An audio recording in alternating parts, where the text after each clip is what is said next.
Ah, Grougrou, je suis un méchant vampire. Et moi, je suis Buffy. Espèce de pu.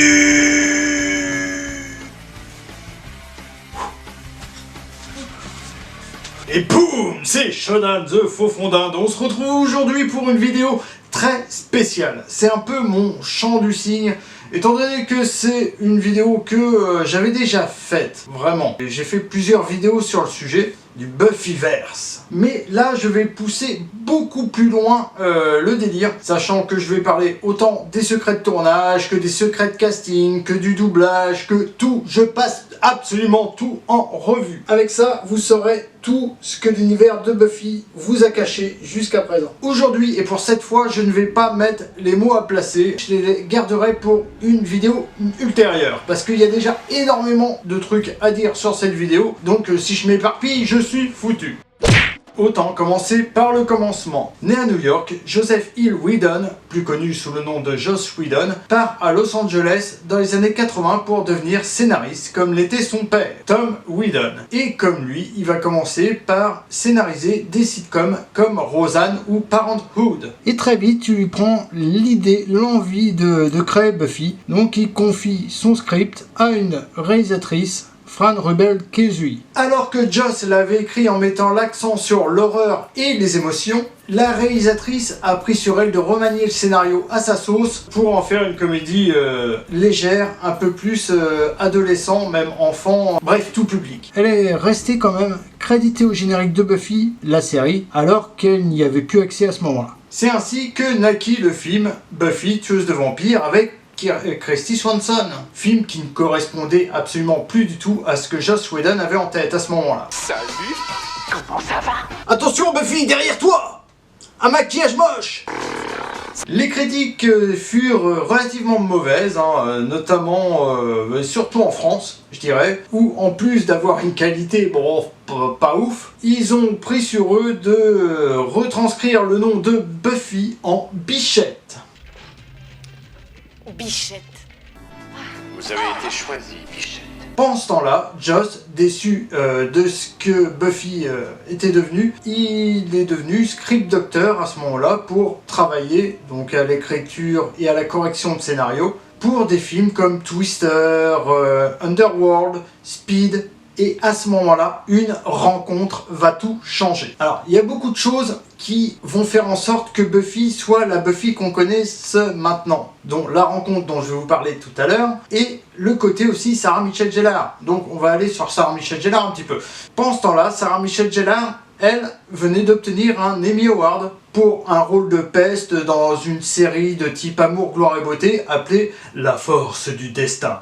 All My Children en VO. Et elle venait aussi également de quitter totalement cette série à cause de désaccords avec Susan Lucci qui incarnait sa mère. Pour une petite anecdote, La Force du Destin était diffusée depuis les années 70, je vous l'ai dit, c'est un truc comme Amour, Gloire et Beauté qui existe depuis des générations, qui se renouvelle à chaque fois. Et justement, Sarah Michelle Gellar regardait La Force du Destin, enfin My Children, avec sa mère. Elle aimait bien, avant d'y être dedans. Et c'est aussi sur ces mêmes plateaux de La Force du Destin que Sarah Michelle Gellar rencontrera pour la première fois Michelle Trachtenberg, qui deviendra par la suite sa sœur, enfin Dawn, dans la série. Tu suis? À ce moment-là, on est en 1996. Et c'est à ce moment-là, la rencontre que je vous parlais tout à l'heure, que Gail Berman, une cadre de la Fox, vient voir Joss Whedon en lui soumettant l'idée de faire de Buffy une série. À ce moment-là, Joss, il n'avait pas encore renoncé à en faire quelque chose de son Buffy. Donc il a totalement accepté, il a commencé à faire les premières démarches pour concrétiser sa vision de Buffy. Joss écrivit alors un pilote de 25 minutes, qui sera plus tard présenté aux chaînes pour les diffuser après et les faire produire, tout ça. Et donc commença le premier casting. Retour donc à Sarah Michelle Gellar, vite fait, qui, elle, de son côté, venait juste de quitter La Force du Destin. 3 mois après, elle déménagea donc à Los Angeles. Et c'est là que son agent, justement, lui a parlé du casting de Buffy. Là aussi, elle était poussée par La Force du Destin et par le flair de son agent, clairement. Donc elle commença tout d'abord par auditionner pour le rôle titre, bien évidemment, Mais les responsables du casting, ils connaissaient donc son parcours dans La Force du Destin. Et donc, ils ont dit tu ferais mieux d'incarner Cordelia Chase. Hein, passe plutôt les auditions pour Cordelia Chase. Hein, vu que Cordelia Chase était une peste, hein, surtout au début de la série. Sarah Michelle Gellar, elle le sentait moyen hein, de devoir incarner encore une fois une peste à l'écran. Donc elle s'est dit non, vraiment, j'ai pas envie d'être cantonné à ce type de rôle. Donc je retente ma chance quand même pour le rôle titre de Buffy. Et elle précise au passage qu'elle est ceinture noire de taekwondo. Ça peut faire la différence. Dit, si rien entendu, ça peut marcher, ça peut servir à incarner Buffy. Bien que ça ne soit pas la seule à ce moment-là à avoir postulé, parce qu'on a eu pour le rôle titre, hein, on a eu Charisma Carpenter, hein, donc la Cordelia qui voulait être Buffy. On a eu Mercedes McNabb, donc celle qui deviendra Harmony. Julia Lee, Chanterelle Lillian.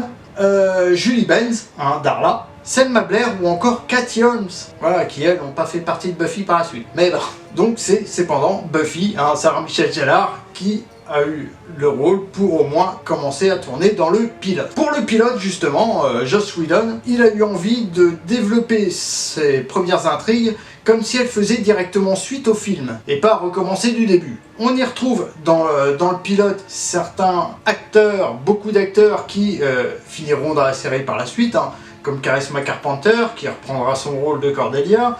On a Anthony Stewart Head, le Giles, qui lui redeviendra Giles. Mercedes McNabb, hein, qui sera là en tant que supportrice de Cordelia, malgré qu'elle n'aura pas vraiment de prénom dans le pilote. Ou encore Nicholas Brandon. Lui, par contre, c'est encore un autre cas, parce que il n'était pas du tout acteur à la base. Mais bon, il a quand même voulu passer les auditions, et grand bien lui en a pris, hein, à ce cher Nicholas Brandon. Et il fut même préféré à Danny Strong, qui deviendra Jonathan, alors qu'il était encore novice. Ça c'est bien quand même. Dans le pilote, toujours, hein, le rôle de Willow était quant à elle tenu par Riff Regan, une autre actrice. Et ce n'était même pas non plus le même proviseur, hein, c'était Stephen Tobolowsky. Ce qui diffère aussi, on peut notamment voir le livre sur les vampires qui change de visuel, ainsi que la coupe de cheveux de Sarah Michelle Gellar, qui à ce moment-là était encore brune. D'ailleurs, pour la série, Sarah Michelle Gellar, non seulement elle s'est teint les cheveux en blond, mais elle aura aussi pris quelques cours de kickboxing et de boxe. Même si c'est médiocre en qualité, on peut retrouver le pilote assez facilement sur YouTube, je vous le cache pas. Et dans la file d'attente du bronze, on peut y voir Danny Strong, donc Jonathan, avec des lunettes. Par contre, on ne verra absolument pas David Boreanaz, qui lui était dans le pilote, mais dans une scène qui a été coupée au montage, qui a été présentée aux différents producteurs. Chose amusante, au moment des castings, Nathan Fillion, qui est dans Castle ou Firefly, lui avait auditionné à la base pour le rôle d'Angel. On le verra quand même à la saison 7, mais dans un tout autre rôle, celui de Caleb. Joss Whedon, donc, ayant fini son pilote, qu'il a financé lui-même pour l'occasion, hein, sûrement via Mutant Enemy, hein, sa maison de prod, mais bon, peu importe, il le montre à ce moment-là aux chaînes de production. La NBC ne croyait absolument pas au projet, ils ne croyaient pas au succès d'une série qui allait être à la fois comique, horrifique et féministe, hein, et en plus d'avoir une adolescente au super pouvoir. Donc ils refusèrent totalement le concept. La Fox aussi d'ailleurs, ils ont refusé le concept, alors que c'était eux qui étaient un peu les instigateurs du projet grâce à Gail Berman. Ils ont refusé, mais ils ont quand même accepté de produire. C'est finalement The WB, hein, une chaîne de Warner Bros, enfin du groupe Warner Bros, hein, qui, eux, acceptèrent de diffuser. Sachant qu'elle était déjà produite, il risquait plus grand chose. Comme quoi, rien que tout ça, on aurait pu avoir un Buffy totalement différent. Donc dès lors, le casting peut recommencer, et donc 2-3 modifications y ont été apportées. Donc le principal Fluty, qui dans le pilote était incarné par Stephen Tobolowsky, fut là incarné pour 4 épisodes par Ken Lerner. Alors ça c'est mon contrat pour juste 5 épisodes, c'est de la merde. C'est aussi marqué que vous alliez vous faire bouffer?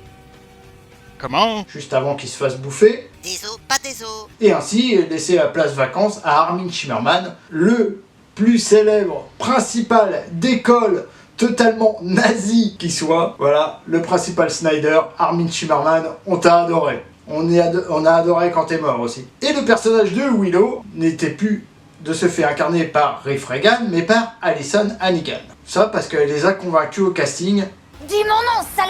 On peut noter aussi la prestation de Persia White dans le pilote et dans le premier épisode de la série, parce que ça fait écho, hein, c'est le même. Dans le rôle d'Aura, on n'a pas forcément saisi son nom pendant le premier épisode, mais bref, c'est celle dont le Maccabée lui tombe sur la gueule quand il est dans le casier. Le premier cri de la série, c'est le sien. She saw the transcript. Donc elle sera recyclée plus tard dans Angel. Hein, vu que c'est un petit rôle, on n'a rien vu. Dans le même style, on retrouve aussi Carlos Jacot, hein, qui est un peu plus loin dans les épisodes, qui est en démon dans Angel et dans Buffy, mais pas le même. Voilà, il est dans l'épisode d'Anne de Buffy, et on le retrouve dans Enterrement de vie de démon dans Angel. Mais pourquoi attendre d'avoir une deuxième série pour les recaster alors qu'on a du maquillage? C'est le cas de Brian Thompson, qui est dans la saison 1 et dans la saison 2. Dans la saison 1, il incarne Luke, un vampire assez baraque, et dans la saison 2, il incarne le juge, qui se fait dégommer à coups de bazooka. Il est temps de parler de l'histoire, des thèmes abordés et des arcs narratifs. Donc Buffy, ça raconte l'histoire d'une jeune lycéenne, tout le monde le sait, que le destin a choisi la force du destin pour lutter contre les démons, les vampires, et toutes les forces du mal qui peuvent traîner dans le coin. Bien sûr, elle va commencer par refuser ce destin et ses responsabilités. J'ai un peu tout fait foirer là, non? Mais elle va quand même finir par s'y consacrer tout en essayant de mener la vie la plus normale possible. C'est-à-dire conserver sa tâche secrète, essayer d'avoir des relations affectives, essayer de réussir son année scolaire. Et dénoncez-vous, je veux savoir qui a pété. C'est pas gagné. Au fur et à mesure que la série se déroule, il y a bien sûr des thèmes qui sont tous plus profonds les uns que les autres. Ça va du passage de l'adolescence à la construction de sa vie d'adulte, tout en passant par le féminisme, la masculinité toxique, les étapes de deuil, la drogue, l'alcool. Oh, l'alcool, c'était beau comme épisode. Et l'homosexualité est hyper bien traité. On a l'exemple au départ avec Larry, qui au départ était une brutasse, et tout compte fait qui a avoué son homosexualité. Et puis bien sûr, on a eu le couple Willow-Tara, un des plus magnifiques qui soit. C'était la première série quand même pour adolescents qui se voulait un peu horreur science-fiction, surtout, à parler de l'homosexualité aussi ouvertement et sans franchement détour ni de biais. C'était super bien traité. Et tout ça en cassant quelques codes du cinéma au passage. L'exemple de ce cassage de codes, c'est bien sûr que ce n'était plus la blonde potiche qui se faisait bouffer par le monstre. Quoique les vampires ici seraient mis à plusieurs là pour la choper d'un coup, t'es foutu. Oh,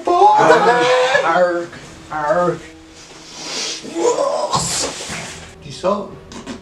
En tout cas, bref, là c'est plutôt la blonde qui poursuit le monstre pour lui botter les fesses. Et ça a fait le succès de la série, succès qui permit forcément à Joss Whedon de multiplier les exercices de style et de s'amuser avec des épisodes spéciaux comme Un silence de mort, Hush en anglais, qui est totalement improbable et super cool parce qu'il n'y a aucune parole dans les 2/3 de l'épisode. Les fans justement au bout de quelques temps avaient dit à Joss Whedon: ah, la série elle est géniale, mais c'est surtout à cause des dialogues, hein.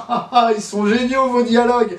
Et c'est là qu'il a dit, je vais faire un épisode muet, hein. On va voir. Et c'est génial, quand même. Voilà. Vous allez faire quoi là? On peut aussi parler de l'épisode 7 de la saison 6, que le spectacle commence. Un épisode musical à part entière, où mis à part Anthony Stewart Head et James Masters, qui eux ont leur carrière musicale, les autres, ils savaient pas des masses chanter, ils ont dû improviser, enfin pas improviser, hein, ils se sont entraînés pendant 3 longs mois avant de pouvoir enregistrer. Et c'est aussi dans cet épisode qu'Emma Caulfield a pu démontrer à toute l'équipe technique et à Joss Whedon en particulier ses talents de danseuse. Oui, elle a une formation de danseuse à la base, c'est toujours bien. Sans parler du démon Sweet, incarné par Hinton Battle, une merveille. Il pète la classe à tous les niveaux. C'est le seul acteur de Broadway vivant à être titulaire de 3 Tony Awards, du meilleur acteur pour une comédie musicale bien évidemment. en plus d'avoir également été le professeur de danse de Jennifer Lopez. Dans les épisodes spéciaux, je pourrais aussi citer celui où Angel est transformé en Muppet. Ça, c'est seulement si vous avez vu la série Angel. Mais bon, vu qu'on va parler du Buffyverse, je vais forcément en reparler d'Angel. Mais je pense qu'on va surtout, avant de parler d'Angel, passer à la deuxième partie du casting, celui pour la saison 2, avec l'ajout de 2 personnages excellentissimes, Spike et Drusilla. Alors bien sûr, à l'heure actuelle, les personnages de Spike et Drusilla nous semblent évidents, incarnés par James Marsters et Juliette Landau. Comment pourrait-il en être autrement? Eh bien, ça aurait pu ne pas se faire. On passe le casting, on ne sait jamais ce qui va en résulter. Et c'est grâce à l'alchimie obtenue par leur duo qu'ils ont été sélectionnés. Enfin, James Marsters a été sélectionné justement grâce à la complicité qu'il a eue pendant les auditions avec Juliette Landau. D'autres personnages de la série ont quant à eux été sélectionnés au casting pour faire leur premier pas à l'écran. Comment ne pas parler de Wentworth Miller? J'ai pas le temps, mon esprit glisse ailleurs. Le Captain Cold a fait ses débuts dans Buffy, à l'épisode 20 de la saison 2, Les Hommes Poissons. Quelques autres ont directement influencé les scénaristes et ainsi le déroulement même de la série. Comme Lindsay Krause, l'interprète de Maggie Walsh, qui devait être la grande méchante de la saison 4, il me semble. Oui, voilà, saison 4. Mais qui, à cause de son planning, n'a pas pu rester dans la série. Et donc, ils ont décidé de la buter et de faire d'Adam le gros méchant de la saison. Il y a aussi Seth Green, qui, lui, voulait partir de la série pour développer sa carrière au cinéma. Et pourtant, il devait avoir, normalement, un arc narratif pour lui et Veruca, qui devait être son love interest de la saison. Et ben voilà, on l'a pas eu. Tant pis. Il y a beaucoup d'acteurs qui ont passé les castings originaux, qui se sont retrouvés eux-mêmes dans la série après. Même si c'est dans d'autres rôles, en général, Joss Whedon aime beaucoup recycler, prendre les acteurs qui ont passé le casting, en qui il a cru dès le départ pour leur donner un rôle par la suite. Donc j'ai parlé de Nathan Fillion qui voulait être Angel, mais il y a aussi Christian Kane. Christian Kane, celui qui deviendra l'avocat le plus sexy de Wolfram et Hart. À la base, il avait passé les auditions pour être Riley Flynn. Il aurait été peut-être mieux que Mark Lucas, mais bon, Joss Whedon a tellement adoré sa prestation qu'il lui a donné un rôle beaucoup plus important que celui de Riley Flynn au final. Celui de notre avocat préféré. Dans Buffy, il y a aussi 2 personnes qui ont eu le même rôle. Vous voyez de qui je veux parler ou pas? Xander, Alex Harris. Et t'as oublié ton dildo? Oui, il y a 2 personnes. Lui, Nicholas Brandon, et Kenny Donovan, son frère jumeau tout simplement, qui a commencé à lui prêter main forte dans l'épisode Le Double, où justement il se dédouble. C'était mieux peut-être pour l'équipe technique, et ils se sont dit tiens, ça va faire un peu moins de boulot, c'est pas mal qu'il soit 2 tout compte fait. Donc c'était dans l'épisode 3 de la saison 5, le double. Et dans l'épisode 18, toujours saison 5, Kenny Donovan a remplacé Nicholas Brandon pour quelques scènes parce qu'il était malade. Voilà, et nous on n'a rien vu. D'autres personnages n'ont pas rejoint la série de manière très conventionnelle. C'est le cas d'Alexis Denisov. Quand Joss Whedon a demandé à avoir un nouvel observateur pour étendre un peu son réseau d'observateurs, il en voulait un plus jeune. C'est Anthony Stewart Head qui a dit tiens, je connais un mec, il pourrait convenir, surtout qu'il cherchait quelqu'un d'anglais, tout ça. Il s'est dit prends Alexis Denisov, je le connais, je l'aime bien, et voilà, il est arrivé dans la série. Grâce à Anthony Stewart Head, Alexis Denisov a pu rencontrer Alyson Hannigan. Oui, Alyson Hannigan et Alexis Denisov sont depuis mariés et ont des enfants. Alors qu'est-ce qu'on dit? On dit merci qui?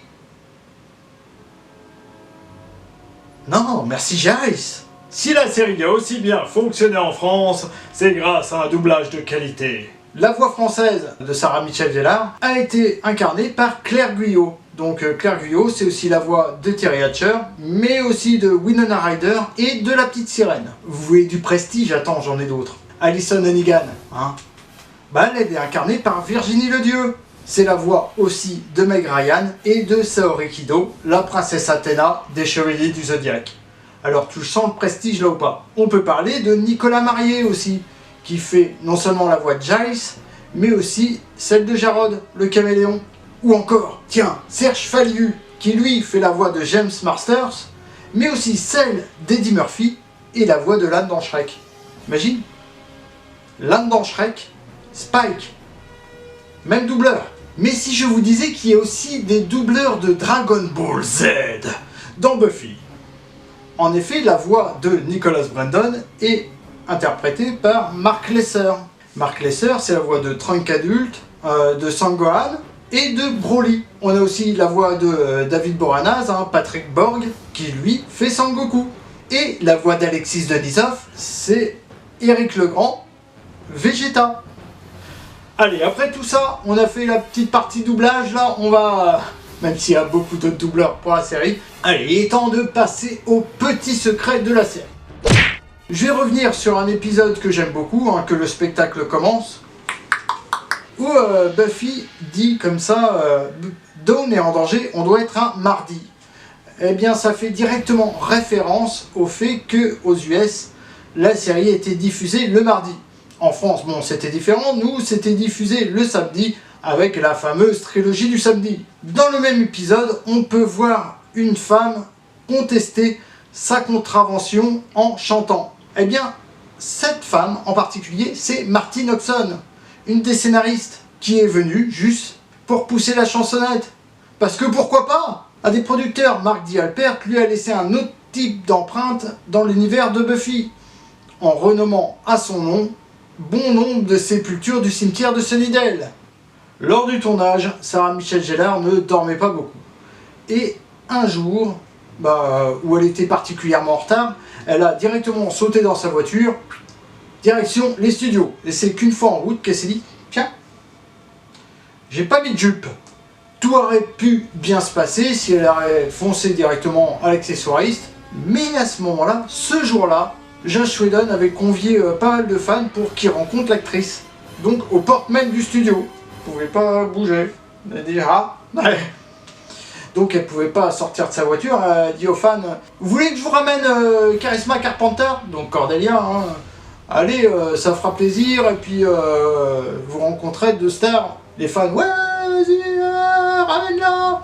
Et donc elle a foncé directement chez Cordelia en voiture. Elle est restée dans sa voiture, pouf, dans les loges de Cordelia. Elle lui a demandé au passage une jupe. Et tout est bien qui finit bien. Ils auraient pu aller voir les fans ensemble. Dans la série Angel, il y a aussi un petit secret. Dans chaque épisode d'Angel, pour marquer les transitions, il y a des inserts d'images rapides. Ça se fait entre les séquences, comme ça fait des transitions gratos, j'ai envie de dire. Ça marche. Dans l'épisode 16 de la saison 2, dans un de ces inserts, entre une scène où Angel est avec Darla, il me semble, et une autre où il doit sauver Kate, on y voit un membre de l'équipe technique avec un clap. Et ce qui m'offre une bonne transition à moi aussi, puisque il est venu le temps de vous parler du spin-off Angel. À la fin de la saison 3, Angel quitte Buffy et Sunnydale et se dirige vers Los Angeles. Très vite rejoint par Cordelia. Je suis Cordelia, votre être de lumière. Oh, regardez mes doigts. Et un peu plus tard, saison d'après, par Wesley William Price. Je suis le chasseur de démons féroces. Oh, t'as sauté.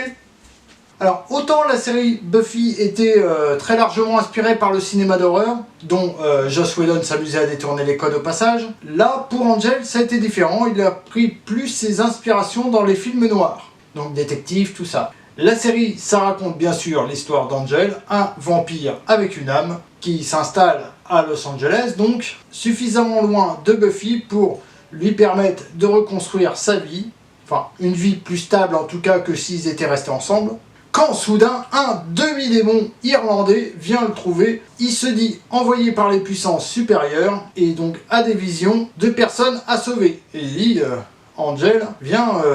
on va trouver ta propre rédemption et donc commencer à sauver les gens. Ils seront donc très vite rejoints par Cordelia qui, elle, voit l'occasion de se faire un petit peu de pépette au passage et décide d'en faire une agence de détective, Angel Investigation. On y retrouvera hors caméo plusieurs du casting de Buffy qui verront à ce moment-là leur personnage se développer et pour certains devenir sublime, comme celui de Charisma Carpenter. Ce personnage est très bien développé. Mercedes McNabb, Harmony, va aussi revenir et devenir encore mieux. On a Alexis Denisov, qui son personnage s'étoffe totalement. On a James Marsters aussi qui revient. Mais on a aussi d'autres acteurs qui sont tous aussi talentueux les uns que les autres, même si j'ai certains préférés, je dois avouer, comme Glenn Quinn, J. Augusto Richards, Amy Acker, Andy Hallett, Christian Kane, hein, j'en ai parlé, ou encore Mark Lutz qui incarne le gros Salug. On l'avait oublié celui-là, le gros Salug. Donc malgré une très bonne audience, hein, c'est au cours de la 5e saison, qui était en pleine diffusion, que The WB, donc la chaîne de Warner Bros, a décidé de ne pas renouveler. Il faut dire que chaque année, beaucoup de membres de l'équipe technique, ou même les acteurs, ils se voient refuser d'autres propositions en espérant tout simplement qu'Angel continue. Donc ils savent quand ça va être renouvelé qu'au dernier moment, ce qui est pas forcément très cool. Joss Whedon a pris sur lui et a demandé au responsable de la chaîne, donc Jordan Levin, je te déteste, donc il lui a demandé si il pouvait avoir la réponse un petit peu plus tôt. Se sentant un peu dos au mur, a décidé que non, tout compte fait, on va pas renouveler. Bien que les 2 séries soient finies, elles ont continué sous forme de comics. Comme, voilà, hein, voilà. Il existait déjà des livres qui se passent un peu. Il y en a, c'est des retranscriptions des épisodes, et d'autres, d'après l'équipe technique, c'est un peu comme si ça se passait dans des épisodes, dans des dimensions parallèles. Les comics, eux, apportent une vraie suite à l'histoire. Déjà, chez Dark Horse, hein, il y a eu Buffy de la saison 8 à la saison 12. Il y a aussi eu une suite à Angel. Il y a aussi d'autres personnages qui ont été développés en parallèle par la suite, avec Willow à Wonderland. Il y a aussi Face, Spike, il y en a sur tout le monde. Depuis 2019, une autre maison d'édition s'est lancée dans le game, Boom Studio, en faisant un reboot à l'univers de Buffy. Donc c'est édité en France chez Panini Comics, hein, les mêmes qui ont lancé les Marvel. Pour l'instant c'est qu'en boucle, mais si Panini est aussi racheté par Disney et que ça s'occupe de Buffy, c'est... on va voir des films, je vous le dis. Apparemment c'est retransposé en 2019 avec... Enfin, c'est totalement actualisé, mais c'est avec les mêmes personnages, même si certains ont eu une évolution nettement moins poussée que la série originale. Bon, il y a Jenny Calendar qui a des pouvoirs, par exemple. Pourquoi? Pourquoi pas, après tout. Et il y a aussi Willow qui connaît, dès le départ, son homosexualité. Et ça, c'est un peu dommage, je trouve, parce que dans Buffy, la série, c'était super bien amené. Au départ, elle était bisexuelle, puis son cheminement amoureux, en tout cas, a été super bien utilisé. Que là, elle sait déjà qu'elle est homo, bon, voilà. Ok. Ce qu'on dise, ok. Alors que dans Buffy, il y a tout un cheminement. Je suis pas contre, mais je pense que ça lui enlève un petit chouïa de profondeur. Je dis ça, je dis rien. Bref, il y a aussi Joyce Summers qui a refait sa vie avec un certain Eric. Bon, j'ai envie de dire pourquoi pas, hein, c'est une femme de 2019 après tout, avec des sentiments, des désirs. Alors pourquoi pas? Après tout ça, que dire encore sur Buffy? Ça reste une série d'anthologie, hein, tout simplement, avec des rires, des pleurs. C'est une série qui nous tient en haleine. Elle est à voir et à revoir absolument. Évidemment, c'est une série à voir. Angel aussi d'ailleurs. Allez, pour ces 2 séries, je vais tenter de les noter hein, selon mon échelle, c'est-à-dire, c'est vrai que je sors un peu des notes de mon fût, hein, mais quand je donne une note à une série, en général, ça comprend le jeu d'acteur, la réalisation, le scénario, ça comprend un peu tout, et mon ressenti général, et qui n'appartient forcément qu'à moi. Donc la technique, les thèmes abordés, le jeu des acteurs, tout ça, je le note. Et Buffy mérite sans conteste un 10 sur 10. C'est la première fois que je donne cette note à une série, même s'il y en a que j'adore, Buffy reste dans mon cœur la numéro 1. Pour Angel, c'est un peu différent. Bon, déjà elle est arrivée après, même s'il y a des personnages que j'adore, comme Lorne, hein, incarné par Andy Hallett, ou Illyria par Amy Acker, je vais mettre un 8,5. C'est pas mal, c'est même une très très bonne note, hein, mais c'est loin de la perfection. Buffy, c'est un univers génial qui, même encore à l'heure actuelle, fait encore débat et même propose des théories intéressantes sur la série. Dans les théories que j'aime bien, tiens, il y a celle où le maître de la saison 1, donc, qu'on revoit dans quelques épisodes après, où il serait un demi-démon, pas seulement un vampire. Déjà parce qu'il a les yeux rouges, donc il se serait fait mort par un démon, et c'est là que il a les yeux rouges. D'ailleurs, c'est le seul vampire qui laisse des os. Donc ça pourrait être une théorie intéressante. Dans les autres que j'aime bien, il y a celle qui stipulerait que Drusilla était une potentielle tueuse, avant qu'elle devienne, qu'elle se fasse vampiriser et rendre folle par Angelus. Ça pourrait expliquer ses visions qu'elle aurait comme Buffy, ou comme d'autres, il y en a d'autres qui en ont. Tous les symptômes de la tueuse sont parfois différents, selon les tueuses, selon les époques. Mais celles des prémonitions, elles reviennent de temps en temps. Bien sûr, c'est pas exactement les mêmes, mais bon, comme je disais, ça peut différer. Alors, pourquoi pas. Et dans celle que j'aime bien aussi, il y a celle qui dirait que Dawn, sa création même, a influencé la tumeur cérébrale de Joyce, et donc accélérer son trépas. C'est vrai que, bon, pour créer la clé, ils ont dû pervertir les souvenirs de bon nombre de personnes, mais surtout ceux de leur famille proche, donc à savoir son père, sa mère, sa sœur. Ces trois-là, qui l'ont connu tout le long de sa vie. Les autres, pas forcément, ils l'ont peut-être connu 1 an, 2 ans, bref, à l'arrivée de Buffy sur le campus de Sunnydale. Mais pour les autres, ils ont dû réimplanter tous ces souvenirs en une seule fois. Les souvenirs d'une mère qui donne naissance à son enfant, qui l'élève, qui la nourrit, qui la chérit, c'est pas la même que celle du voisin d'à côté. Et puis, bon, pour Buffy, elle a une consistance de tueuse, donc que ça lui fasse pas grand-chose, à la limite, c'est normal.